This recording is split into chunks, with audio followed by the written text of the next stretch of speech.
नमस्कार स्टूडेंट्स, आज हम सप्तदशः पटलः अर्थात पाठ 17 पढ़ रहे हैं, जो है हमारा परिशिष्ट है अर्थात व्याकरण भाग।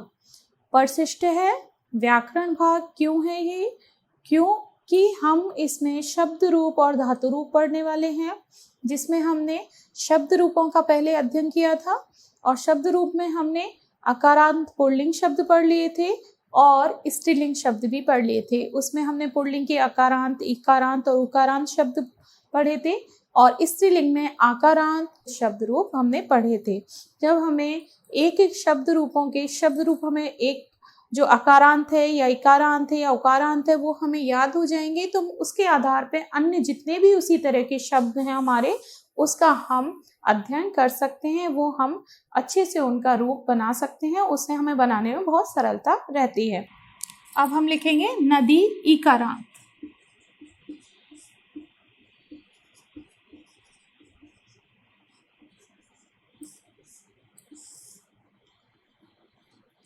तो नदी के शब्द रूप प्रथमा विभक्ति में नदी, नद्यौ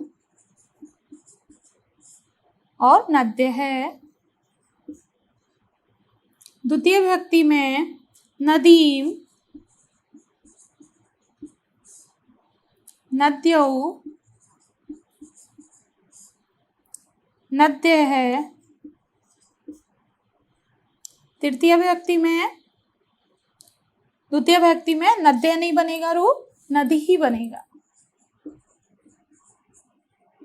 प्रथमा में हमारा बनेगा नद्य है और दूसरे में नदी ही। तृतीय विभक्ति में नद्या, नदीभ्याम, नदी भी,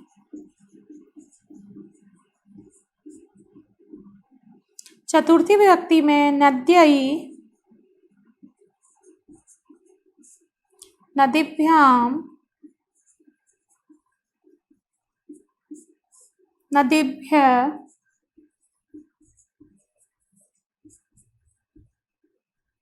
पंचमी विभक्ति में नद्याः, नदीभ्याम, नदीभ्य। षष्ठी विभक्ति में नद्याम, षष्ठी विभक्ति और पंचमी विभक्ति एक जैसी चलती है, नद्यः नद्यः ही आएगा, नद्याम आएगा हमारा सप्तमी विभक्ति में। तो नद्यः और यहाँ पर नद्यहो और नदी नाम।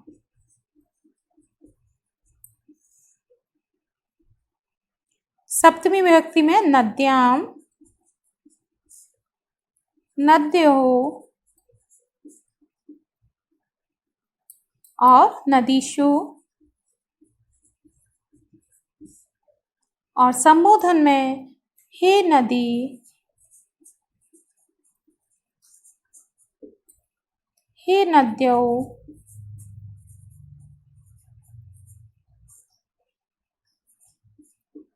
और हे नद्य है। इस तरह से हमारे रूप चलते हैं नदी के इकारांत। तो नदी की तरह सारे जितने भी स्त्रीलिंग इकारांत के शब्द हैं, गौरी, नारी, देवी, पृथ्वी, इन सब के रूप हमारे इसी तरह से चलेंगे। जैसे अगर हमें इसमें नारी का चलाना है, देवी का रूप करना है, तो देवी, देव्यौ, देव्य है, देवीम, देव्यौ, देवी, देव्या, देवीभ्याम, देवीभिः, देव्यै, देवीभ्याम, देवीभ्य, देव्यः, देवीभ्याम, देवीभ्य, देव्यः, देव्यो, देवीनाम, देव्याम, देव्यो, देवीषु, हे देवी, हे देव्यो और हे देव्य है। इस तरह से हमारे रूप चलेंगे। तो हम इकारांत के रूप याद कर सकते हैं। हमने छोटे इकारांत के रूप कर लिए, आकारांत रूप कर लिए। अब स्त्रीलिंग में हम आगे करेंगे उकारांत रूप, क्योंकि स्त्रीलिंग में उकारांत के रूप भी आते हैं, जैसे धेनु है उसके रूप आते हैं। तो अब हम धेनु के रूप लिखेंगे और धेनु की तरह ही हमारे रेणु, रज्जु, जो ऊ की मात्रा ऊ वाले शब्द होते हैं उन सब के रूप स्त्रीलिंग में जो होते हैं उसके रूप एक जैसे चलेंगे। तो सबसे पहले हम यहाँ पे धेनु के रूप लिखते हैं। अब धेनु उकारांत,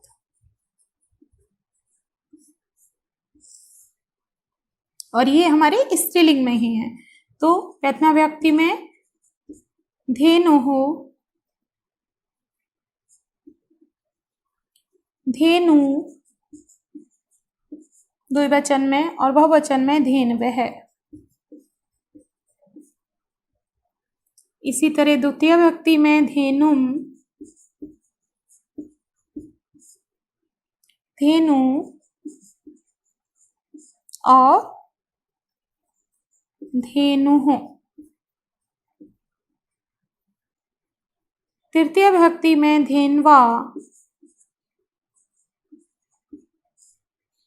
धेनुभ्याम, और धेनुभी।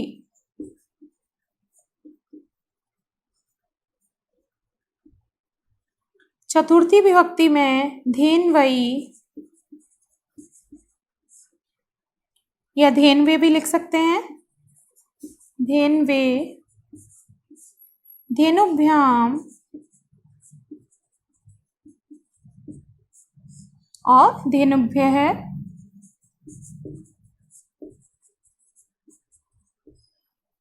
पंचमी विभक्ति में धेन्वा, और हम धेनु भी कर सकते हैं। धेनु, धेनुभ्याम,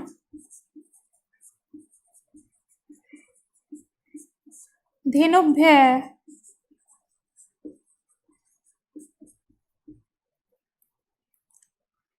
षष्ठी विभक्ति में धेन्वाः और धेनु रूप चलेगा।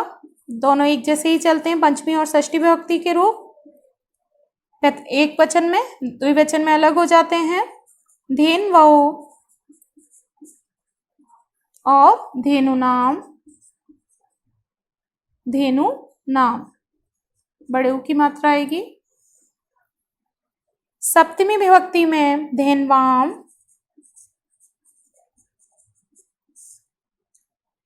धेन्वौ, और धेनुषु।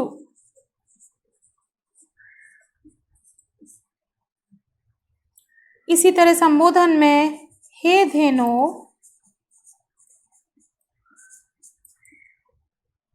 हे धेनु, और हे धेन्वः। तो इस तरह से हमारे उकारांत स्त्रीलिंग शब्द हो गए।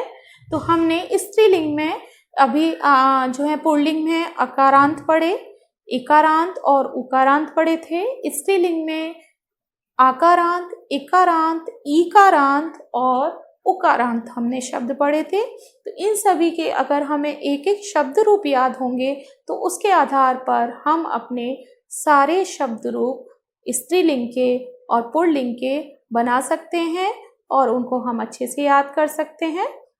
अब हम यहाँ पर अब सबसे पहले हम करेंगे नपुंसकलिंग के रूप।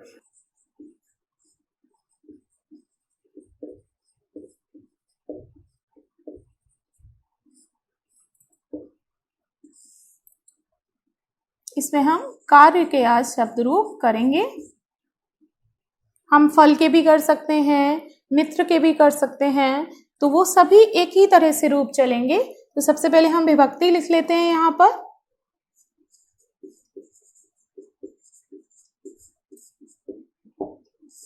विभक्ति और वचन, एक वचनम, द्विवचनम और बहुवचनम।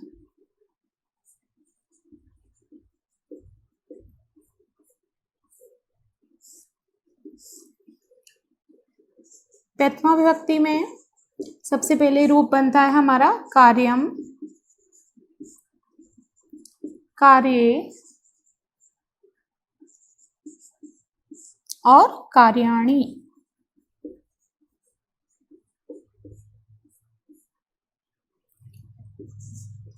हमारे जो नपुंसकलिंग के शब्द रूप होते हैं वो प्रथमा और द्वितीय विभक्ति दोनों में एक समान चलते हैं, और तृतीय विभक्ति से बिल्कुल हमारे जो पुल्लिंग के शब्द रूप होते हैं उसकी तरह हमारे रूप चलते हैं।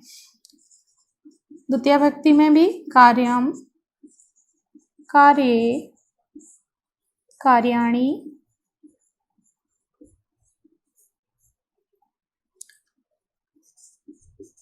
तृतीय विभक्ति कार्येण,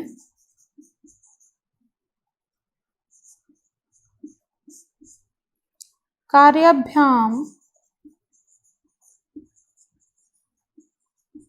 और कार्याभि।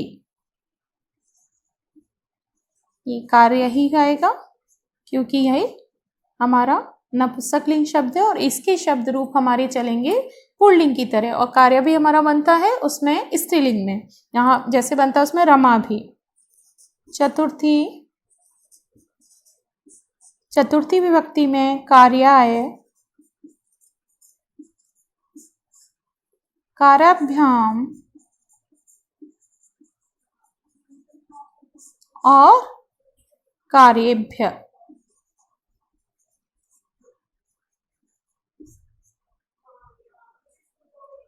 पंचमी विभक्ति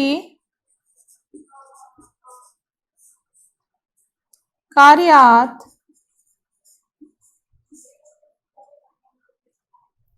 कार्याभ्याम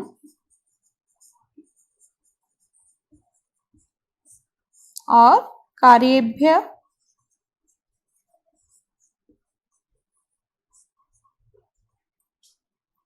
इसी तरह षष्ठी विभक्ति में कार्यस्य,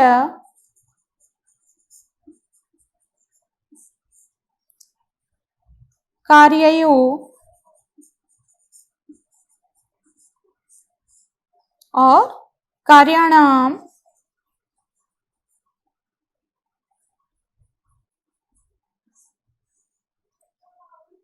सप्तमी विभक्ति में कार्ये, कार्ययो और कार्येषु।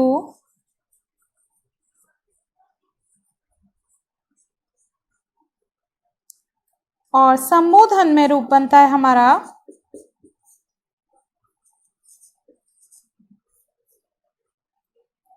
हे कार्य,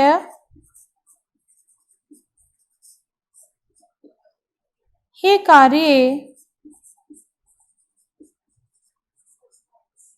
और हे कार्याणि।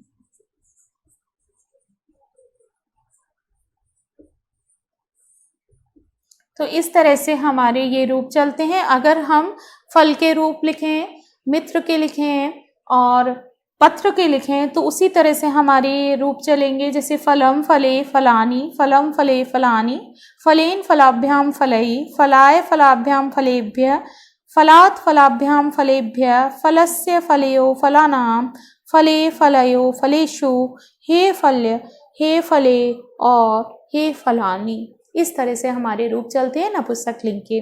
तो जब हमें ये लर्न हो जाएंगे, हमें अच्छे से याद हो जाएंगे, तो हम दूसरे रूप भी इसी तरह के सारे रूप हम बना सकते हैं। तो ये हमारे नपुंसकलिंग के रूप हो गए। अब हम जो रूप करेंगे वो हम करेंगे जो सर्वनाम शब्द रूप जो कहें, ये हमारे कौन से थे? संज्ञा के, संज्ञा शब्द रूप थे ये हमारे। अब हम करेंगे सर्वनाम शब्द रूप, और सर्वनाम में हम सबसे पहले करेंगे अस्मत् के रूप। अस्मत् के रूप क्यों? क्योंकि मैं और हम की तरह रूप चलते हैं, वो तीनों लिंगों में एक समान चलते हैं, अर्थात पुल्लिंग में, स्त्रीलिंग में और नपुंसकलिंग में एक समान रूप चलते हैं। वो एक ही रूप होते हैं अस्मत् के, मैं के लिए और हम के लिए जो प्रयोग होता है, और इसी तरह रूप होते हैं युष्मत् के, जो तुम के लिए प्रयोग होता है। तो सबसे पहले हम अस्मत् के रूप लिखेंगे।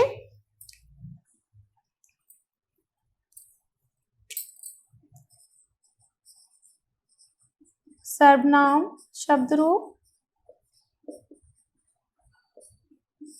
और यहाँ पे अस्मत् के रूप। और ये रूप अस्मत् के जो रूप है वो मैं या हम के लिए प्रयोग होता है ये।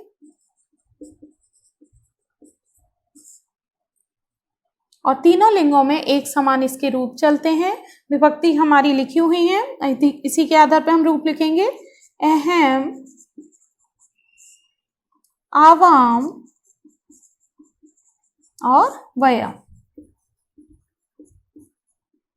द्वितीय विभक्ति में माम, आवाम और अस्मान।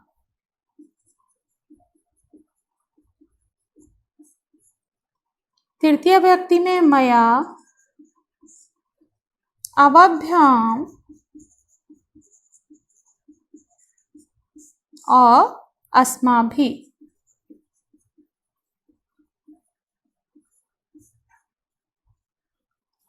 इसी तरह चतुर्थी विभक्ति में महम,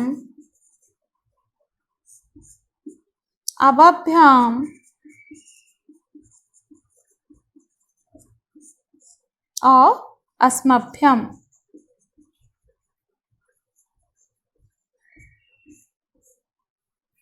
पंचमी विभक्ति में मत, आवाभ्याम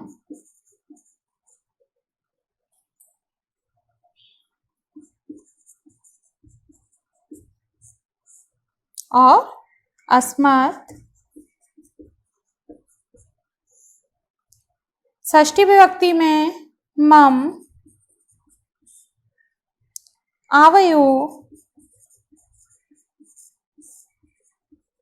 और अस्माकम।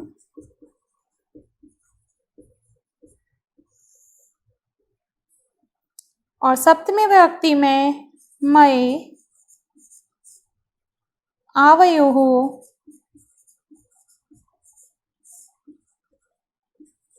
अस्मासु। और इसमें सप्तमी विभक्ति तक रूप होते हैं, संबोधन के रूप इसमें नहीं होते हैं। तो ये हमारे अस्मत् के शब्द रूप हैं, सर्वनाम शब्द रूप हैं। ये तीनों लिंगों में एक समान चलते हैं, पुल्लिंग में भी, स्त्रीलिंग में भी और नपुंसकलिंग में भी।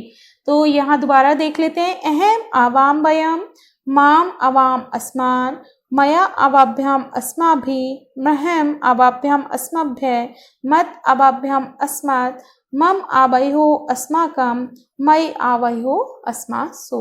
तो इस तरह से हमारे ये अस्मत् के रूप चलते हैं। और इसी तरह से सर्वनाम का एक और शब्द रूप है, वह है युष्मत् के। वो हम तुम के लिए प्रयोग होता है, तू या तुम के लिए। तो वो भी हमारे रूप जो हैं वो भी तीनों लिंगों में एक समान चलते हैं। तो अब हम युष्मत् के रूप लिखेंगे।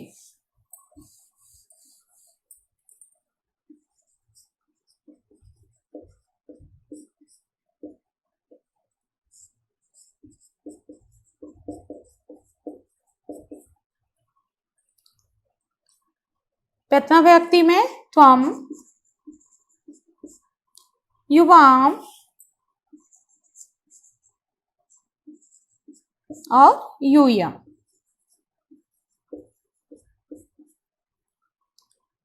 द्वितीय विभक्ति में त्वाम, युवाम और युष्मान। तृतीय विभक्ति में त्वया, युवाभ्याम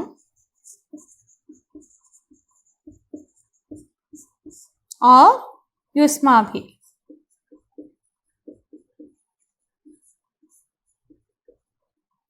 चतुर्थी विभक्ति में तुभ्यम, युवाभ्याम और युष्मभ्यम।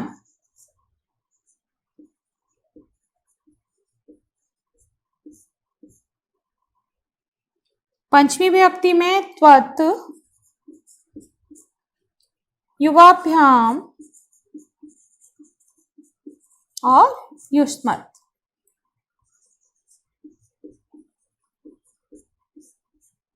षष्ठी विभक्ति में तव, युवयोः और युष्माकम्।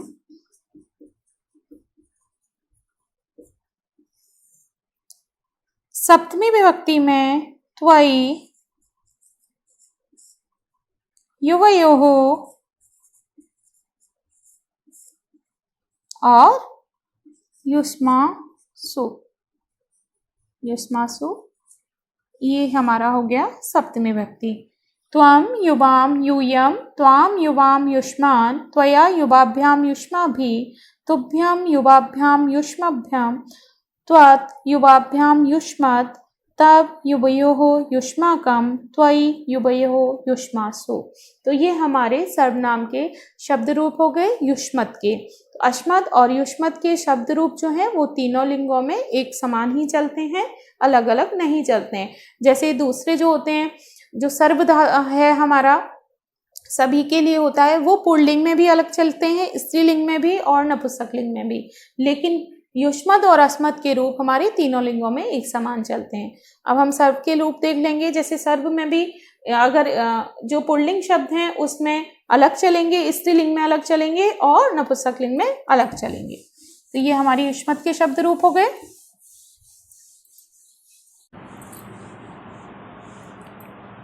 इसी तरह सर्वनाम शब्द जो हैं हमारे, अब जैसे सर्व के हैं, इन जो अस्मत् और युष्मत् के हैं वो तो तीनों लिंगों में एक समान चलते हैं, लेकिन सर्व के अलग अलग चलते हैं। इसी तरह कह के भी अलग चलते हैं। तो सर्व के जैसे पुल्लिंग शब्द हैं उसमें हमारे रूप किस तरह से चलेंगे, पुल्लिंगम में, वो हम पढ़ के देख लेते हैं। जैसे हमने सबसे पहले पुल्लिंग के शब्द किए थे, अकारांत किए थे, गणेश के रूप किए थे, उसी तरह के ये रूप चलेंगे। सर्व है सर्वौ सर्वे, सर्वम सर्वौ सर्वान्, सर्वेण सर्वाभ्याम सर्वैः, सर्वाय सर्वाभ्याम सर्वेभ्यः, सर्वस्मै सर्वाभ्याम सर्वेभ्यः, सर्वस्मात् सर्वाभ्याम सर्वेभ्यः, सर्वस्य सर्वयोः सर्वेषां, सर्वस्मिन् सर्वयोः सर्वेषु। तो ये हमारे पुल्लिंग में चलेंगे। इसी तरह स्त्रीलिंग के हमने शब्द रूप किए थे, तो स्त्रीलिंग में किस तरह से चलेंगे वो भी हम देख लेते हैं। सर्वा सर्वे सर्वाः, सर्वां सर्वे सर्वाः, सर्वया सर्वाभ्याम सर्वाभिः, सर्वस्यै सर्वाभ्याम सर्वाभ्यः, सर्वस्भ्यः सर्वाभ्याम सर्वाभ्यः, सर्वस्याः सर्वयोः सर्वासां और सर्वस्यां सर्वयोः सर्वासु। तो ये हमारे स्त्रीलिंग में रूप चलेंगे। नपुंसकलिंग के रूप भी हमने पढ़ लिए थे अभी, तो उसी तरह हमारे नपुंसकलिंग के रूप चलेंगे। तो जैसे फल के रूप चलते हैं उसी तरह सर्वम सर्वे सर्वाणि, सर्वम सर्वे सर्वाणि, और तृतीय भक्ति से सभी रूप हमारे पुल्लिंग की तरह चलते हैं, जो नपुंसकलिंग के शब्द रूप होते हैं अकारांत वो।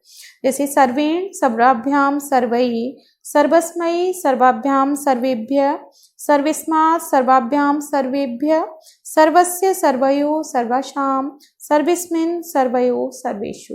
तो इस तरह से ये सर्व के हमारे जो शब्द रूप है वो चलते हैं पुल्लिंग में, स्त्रीलिंग में और नपुंसकलिंग में। अब हम जो किम धातु के रूप हैं हमारे, किम शब्द के, धातु के नहीं सॉरी, शब्द रूप जो हैं किम के, पुल्लिंग, स्त्रीलिंग और नपुंसकलिंग, ये भी अलग अलग चलते हैं। और ये हम लिख के देखते हैं क्योंकि ये रूप हमें जो हमारे पाठ के आधार पे जो हमने प्रश्निक बनाए थे अपने कि अधोलिखितानां पदानां आधत्य प्रश्न निर्माणम कुरुत, अर्थात नीचे लिखे हुए प्रश्नों रेखांकित पदों को आधार बनाकर प्रश्नों का निर्माण करिए। तो उसमें जो प्रश्न निर्माण होते हैं वो कह के रूप के आधार पर ही हम करते हैं कि कौन है, क्या है, कैसा है। तो ये सारे रूप कह के होते हैं। तो ये हम लिखकर एक बार देख लेते हैं कि ये भी पुल्लिंग में, स्त्रीलिंग में और नपुंसकलिंग में तीनों में अलग अलग चलते हैं। तो सबसे पहले पुल्लिंग के रूप लिखते हैं हम कह के, किम पुल्लिंग,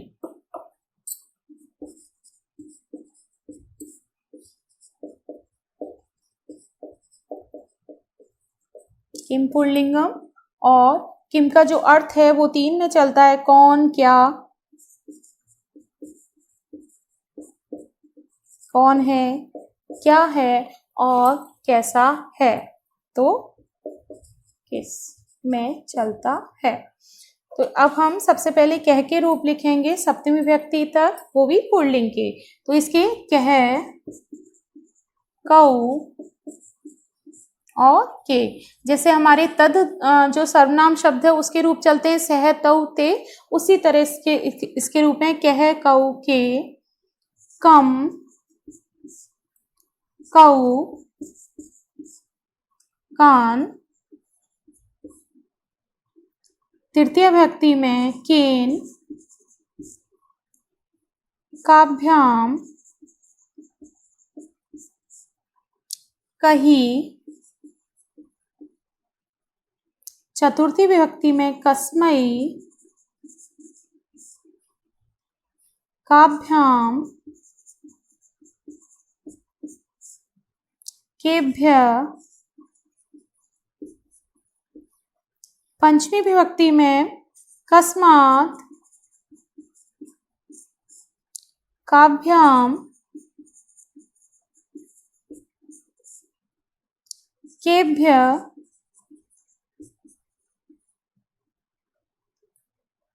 षष्ठी विभक्ति में कस्य, कयो, केशाम,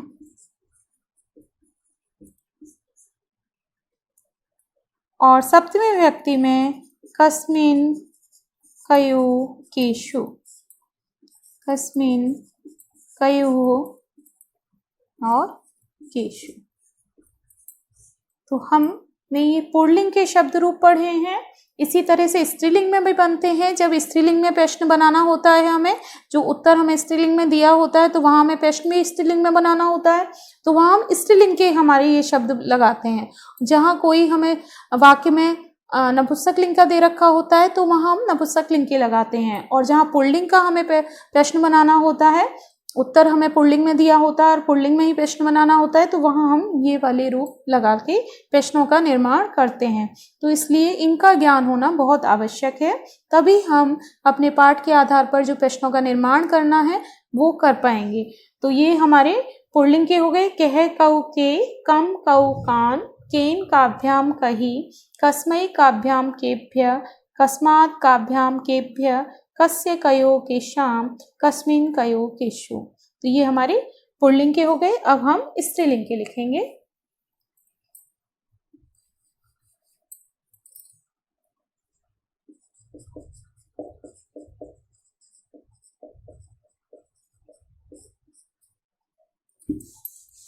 और जिस तरह से तद सर्वनाम के रूप चलते हैं स्त्रीलिंग में, वैसे ही कह के रूप चलते हैं। वहाँ आता है सा, ते, तह, तो कह में भी आएगा का, के, कहा। उसी तरह से रूप चलेंगे। प्रथम व्यक्ति में का, के, कहा। द्वितीय व्यक्ति काम, के, कहा। तृतीय व्यक्ति में कया, काभ्याम, का भी। चतुर्थी विभक्ति में कस्यै, काभ्याम, काभ्य। पंचमी व्यक्ति में कस्याः, काभ्याम, काभ्य। षष्ठी विभक्ति में कस्याः, कयोः, कासाम। और सप्तमी विभक्ति में कस्याः, कस्या, अरे भगवान,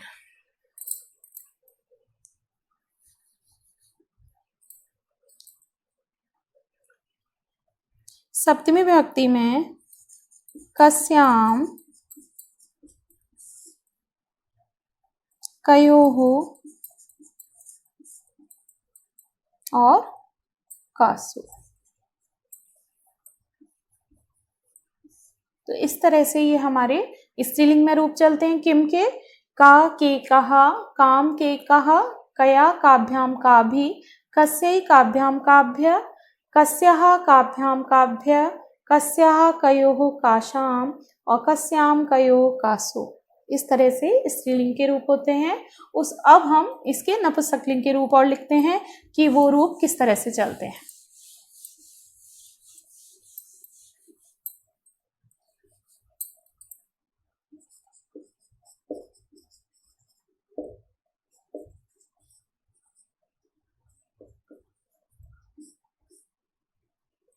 नपुंसकलिंग में सबसे पहले किम,